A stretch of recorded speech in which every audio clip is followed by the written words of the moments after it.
Assalamualaikum warahmatullahi wabarakatuh. Alhamdulillah, salatu wassalamu ala rasulillah ma ba'd. Kaum muslimin yang dirahmati Allah subhanahu wa ta'ala, ada satu hal yang mungkin luput dari perhatian kita kaum muslimin.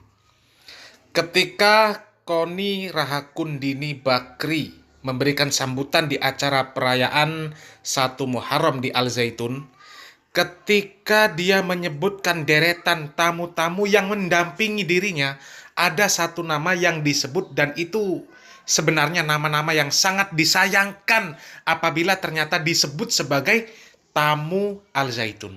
Jangan-jangan ada loyalitas untuk Al Zaitun dari orang-orang yang namanya disebut oleh Koni Rahakundini Bakri tersebut. Siapa orang itu? Kita simak videonya. Assalamualaikum warahmatullahi wabarakatuh. Assalamualaikum, salam sejahtera, dan mari hari ini bersama kita mulai dengan doa menyambut kebaikan dan kebijaksanaan untuk memulai tahun baru Islam 1445 Hijriah. Bersama saya hadir Dr. Siddhartha Tahmutar, dosen Sekolah Tinggi Ilmu Kepolisian PTIK, Dr. Ade Muhammad, dosen Universitas Pertahanan, yang telah diberi kesempatan emas untuk melihat dan menyaksikan dengan bangga galangan kapal serta seluruh perangkat terwujudnya ekonomi biru, ekonomi semi biru yang diwujudkan dalam bentuk kerja nyata, bukan sekedar kata dan wacana, oleh Al Zaitun dengan segala kemandirian dan keberdikariannya. Mazel tov, Chef. Bersama saya juga, saya didampingi oleh Habib Dullah Al-Kaf. Beliau adalah pendamping dari guru saya, Abah Lutfi dari Pekalongan, yang kebetulan tidak bisa hadir pastinya karena juga ada acara di sana. Silakan berdiri, Pak Habib. Nah, kaum muslimin, simak baik-baik nama yang terakhir disebut oleh Koni Rahakundini Bakri tersebut, ya. Simak baik-baik nama terakhir yang disebut oleh dirinya. Coba kita simak lagi. Bersama saya juga, saya didampingi oleh Habib Dullah Al-Kaf. Beliau adalah pendamping dari guru saya, Abah Lutfi dari Pekalongan, yang kebetulan tidak bisa hadir pastinya karena juga ada acara di sana. Silakan berdiri, Pak Habib. Beliau adalah pendamping dari guru saya, Abah Lutfi dari Pekalongan, yang kebetulan tidak bisa hadir pastinya karena juga ada acara di sana. Silakan berdiri, Pak Habib. Sudah jelas ya kaum muslimin, Koni Rahakundini Bakri didampingi oleh Habib Dullah Al-Kaf. Entah yang mana orangnya ini, kami tidak tahu, tapi sangat jelas disebutkan bahwa Habib Dullah Al-Kaf itu pendampingnya Habib Lutfi Pekalongan. Yang kebetulan Habib Lutfi tidak bisa hadir karena ada acara juga. Tidak bisa hadir karena ada acara juga. Kalau tidak ada acara, mungkin saja Habib Lutfi ini hadir di acara tersebut karena diundang. Wah.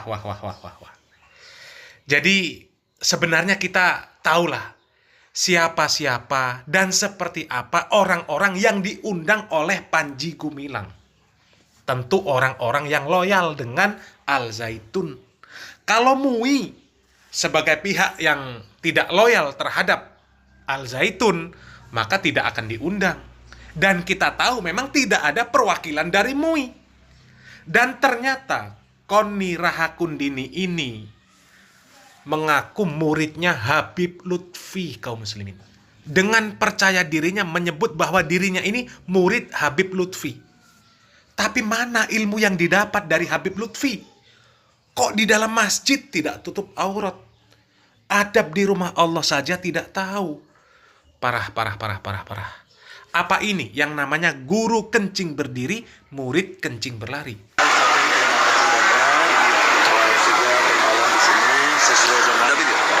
Janji ketemu waktu di Cirebon.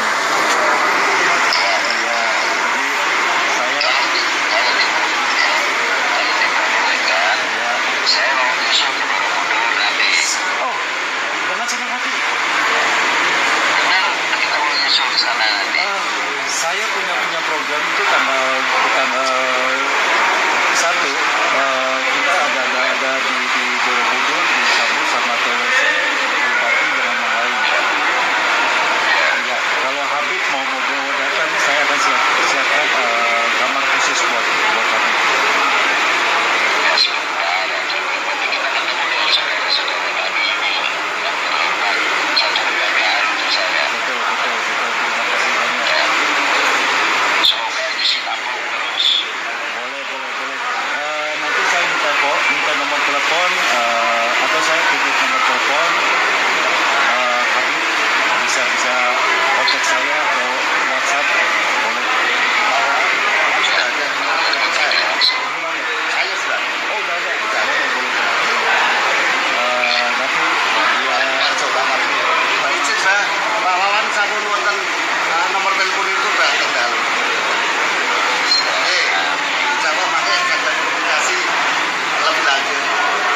udah nepatin kemarin, saya udah nepatin janji. Wah, senang banget, senang banget. Kemarin Nah, itu tadi video call Habib Lutfi dengan biksu ketika ada acara tudong. Perjalanan para biksu dari Thailand ke Indonesia menuju Borobudur untuk melakukan ibadah mereka. Ibadah perjalanan dari Thailand ke Borobudur. Yang kemudian diberikan fasilitas menginap oleh Habib Lutfi. Intinya ada loyalitas dengan kaum kufar. Padahal itu ibadah orang kufar kaum muslimin. Pantas kalau muridnya kemudian seperti Koni Rahakundini, loyal terhadap orang-orang yang membenci Islam. Kalau loyal urusan dunia tidak ada masalah sebenarnya. Tidak ada masalah berbuat baik kepada semua orang tanpa terkecuali apapun agamanya. Untuk urusan dunia tidak ada masalah. Tapi untuk urusan agama tidak boleh kaum muslimin. Ya, mereka ini berjuang untuk mendakwahkan agama mereka.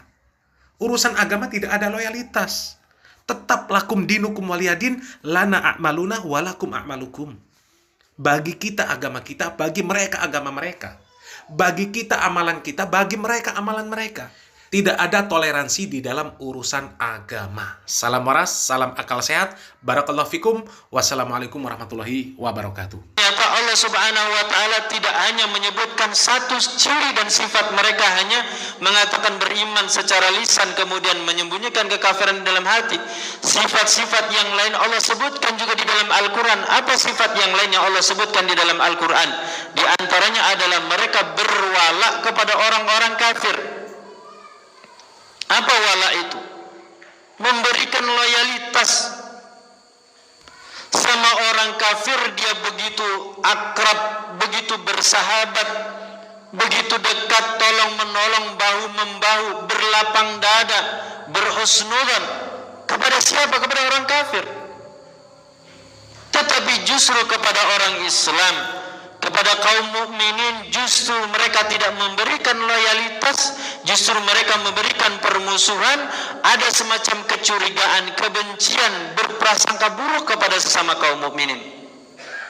Maka di dalam surat An-Nisa Allah Subhanahu wa taala menyebutkan, innal munafiqina fi darkil asfali minan nar wa lan tajida lahum nasira alladzina yattakhiduna al-kafirina awliya'a min dunil mu'minin ayabtaghuna indahumul izza fa innal izzata lillahi jami'a. Kata Allah Subhanahu wa taala, orang-orang munafik itu kelak di yaumil qiyamah adanya berada di dalam kerak api neraka jahanam, di dasar api neraka jahanam. Kenapa mereka dimasukkan oleh Allah ke dalam kerak neraka jahanam atau ke dalam dasar api neraka jahanam? Kata Allah, mereka adalah orang-orang yang menjadikan orang-orang kafir itu sebagai aulia. Apa aulia itu? Teman setia, sahabat, dibela, ditolong, dilindungi, dimenangkan, dimuliakan, dan seterusnya. Ini mana wali aulia, atau sering diterjemahkan dengan loyalitas. Orang-orang munafik itu adalah orang-orang yang memberikan loyalitas kepada orang-orang kafir. Dalam sejarah kita dapatkan bahwa penyebab masuknya para penjajah orang-orang kafir ke negeri-negeri Islam, akhirnya kemudian negeri-negeri Islam itu berubah menjadi negeri-negeri kafir. Akhirnya negeri-negeri Islam itu sampai hari ini mengalami penderitaan, dijajah oleh orang-orang kafir. Contohnya negeri Palestina. Oleh para ahli sejarah disebutkan sebab asal muasalnya adalah tidak lepas dari ulah orang-orang munafik. Di tubuh umat Islam ada orang-orang yang memberikan loyalitas kepada orang-orang kafir. Di tubuh umat Islam ada orang-orang yang sengaja menyembunyikan keislaman, menyembunyikan kekafirannya, tetapi kemudian yang dia tampakkan keislamannya. Ada yang memang motifnya adalah karena kebencian kepada Islam, ada yang memang motifnya adalah karena maslahat duniawi. Ternyata termasuk Palestina sampai kemudian sampai hari ini, dan wallahu alam sampai kapan Allah Subhanahu wa taala takdirkan akan menjadi negeri umat Islam Palestina itu juga penyebabnya dikuasai oleh orang-orang Israel, dikuasai oleh pasukan salibis. Pasukan salib itu adalah karena ulah orang-orang munafik di tubuh kaum muslimin. Para penguasa kaum muslimin ketika itu yang kemudian karena untuk kepentingan maslahat duniawinya kemudian mereka rela memberikan tanah dan wilayah kepada orang-orang kafir, termasuk Baghdad yang ketika itu adalah menjadi pusat pemerintahan Daulah Abbasiyah. Sempat Baghdad itu kemudian ditaklukkan oleh pasukan Tartar yang dipimpin oleh Hulagukan. Itu juga adalah karena ulah orang-orang munafik yang ada di tubuh kaum muslimin ketika itu.